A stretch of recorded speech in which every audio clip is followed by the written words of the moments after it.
আজকে প্রমাণ হয়েছে সিটের রিপোর্টে।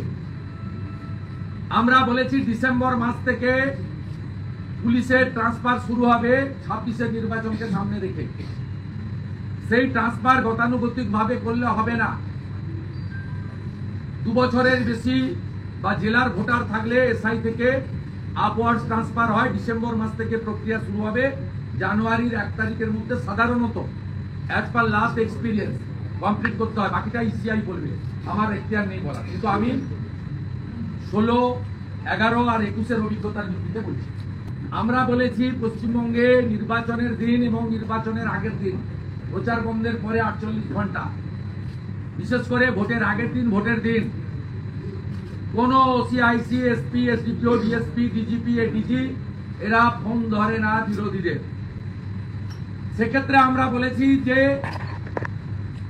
এই যে ওসিআইসিরা ফোন ধরলো না, পার্টিকুলার ধুলিয়ান শামশেরগঞ্জ নয়, ওর উপরে সার্কেল ইন্সপেক্টর আছে, ওর উপরে এসডিপিও আছে, অ্যাডিশনাল এসপি আছে, এসপি আছে, ডিআইজি আছে, আইজি আছে, এডিজি আছে এবং সর্বোপরি ডিজিপি আছে।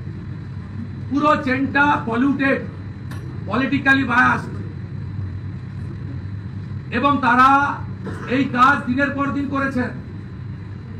আমরা এখন থেকে বলেছি যে আপনি ইলেকশন কমিশনের সঙ্গে কথা বলে এসওপি বদলে দেন।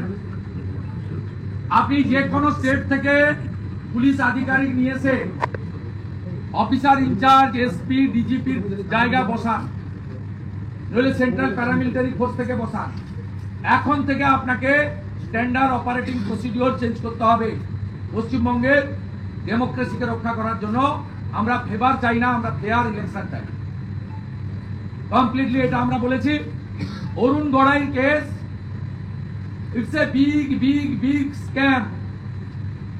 এই স্ক্যাম পশ্চিমবঙ্গের সব ব্লক, সাব ডিভিশন, জেলাতে আইপ্যাককে সাথে নিয়ে তৃণমূলের লোকেরা এবং তৃণমূলের ভুয়া ওবিসি সার্টিফিকেট দিয়ে যারা বিডিও হয়েছেন 15, 16, 17, 18, তার একটা ম্যাক্সিমাম পোর্শন যাদের ওবিসি সার্টিফিকেট ইতিমধ্যে বাতিল হয়েছে এবং ফাঁকা খাতা দিয়ে যারা পিএসসিতে টাকা দিয়ে চাকরি নিয়েছেন, a big section of the WBCS, সবাই নয় কিন্তু বড় সেকশন, এরা এই স্ক্যামের সঙ্গে যুক্ত। আমরা বলেছি আইনে পার্লামেন্ট পরিষ্কার বলে দিয়েছে, any state government organisation, state government employee, সেটা দেখবে পুলিশ অথবা পুলিশের দ্বারা স্বীকৃত কোন অর্গানাইজেশন, সিআইডি হতে পারে, ভিজিলেন্স হতে পারে ইত্যাদি। Any central government organisation, central government employee, IAS, IPS, সবটা পরিষ্কার ভাবে বলা আছে সেন্ট্রাল ব্যুরো অফ ইনভেস্টিগেশন, তারা এটা দেখবে। আমরা প্রশ্ন করেছিলাম ইসিআই কার অর্গানাইজেশন, ইলেকশন কমিশনারের প্রতিনিধি বলেছেন ইউনিয়নের, মানে দেশের অর্গানাইজেশন। যদি দেশের অর্গানাইজেশন হয় তাহলে অরুণ গোড়াই যে এফআইআর, এই এফআইআর এ স্টেট পুলিশ কেন ইনভেস্টিগেট করবে, কেন সিবিআই ইনভেস্টিগেট করবে না? আমরা দায়িত্ব নিয়ে বলতে পারি এই 120টা ডিস্ট্রিক্ট ম্যানেজার যারা আছেন পিএসসি থেকে পাঠানো হয়েছে, এরা ছোট ছোট টুলস, ছোট মেশিন, এদেরকে ব্যবহার করা হয়েছে। এরাও দায়ী, আমি বলছি না, ক্লিন চিট দিচ্ছি না। এদেরকে ব্যবহার করেছেন এসডিও এবং ডিএমরা।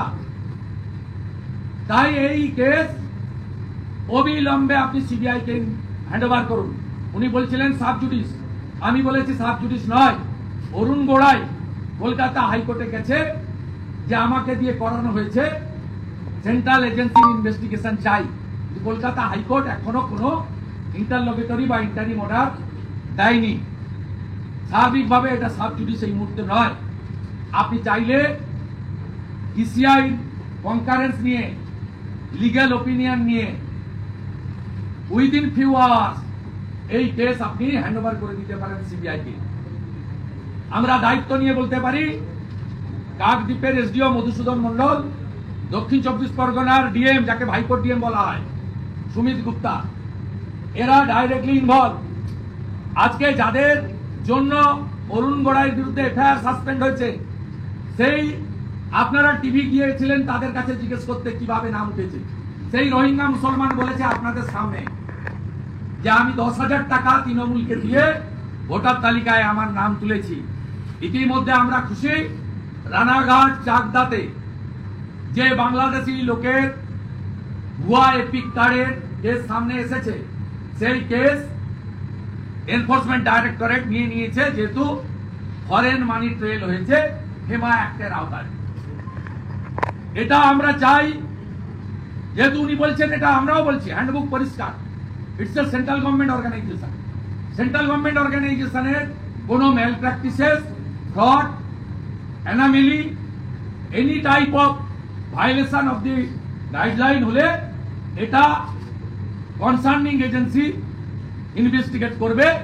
আর সেন্ট্রাল গভর্নমেন্টের ক্ষেত্রে ভারত সরকার বা তার অনুমোদিত সংস্থার ক্ষেত্রে বা কোনো কনস্টিটিউশন বডি বা autonomous body like election commission হলে এটা সিবিআই ইনভেস্টিগেট করবে। এটাই ছিল আমাদের বক্তব্য। এবং আমরা আগেও বলেছি, আজও বলেছি, আমাদের লেখার বক্তব্যের বাইরে মমতা ব্যানার্জি 27 ফেব্রুয়ারি নেতাজি ইন্ডোরে পুরো সিস্টেমটাকে ধমক দিয়েছিলেন। 35,000 অভিযোগপত্র দিয়েছিলেন পরিযায়ী শ্রমিক এবং হিন্দু লোকেদের নাম বাদ দিতে। তার মধ্যে 28,000 লোক বলেছে আমরা বাংলাতেই নাম রাখবো, তাদের নাম কাটতে পারিনি। 7,000 নাম কেটেছে, তারও তালিকা আমরা সংগ্রহ করে তাদেরকে দিয়ে আমরা এখানে সামারি রিভিশনের সময় পদ্ধতি মেনে আবেদন করাবে। বিএলওর ক্ষেত্রে 80% বিএলও কে চেঞ্জ করতে হবে, অল আর কন্ট্রাকচুয়াল, পার্মানেন্ট এমপ্লয়ি দিতে হবে। আমরা আগে বলেছি, তাতে ইসিআই অলরেডি অ্যাকশন নিচ্ছে, কাজ করছে।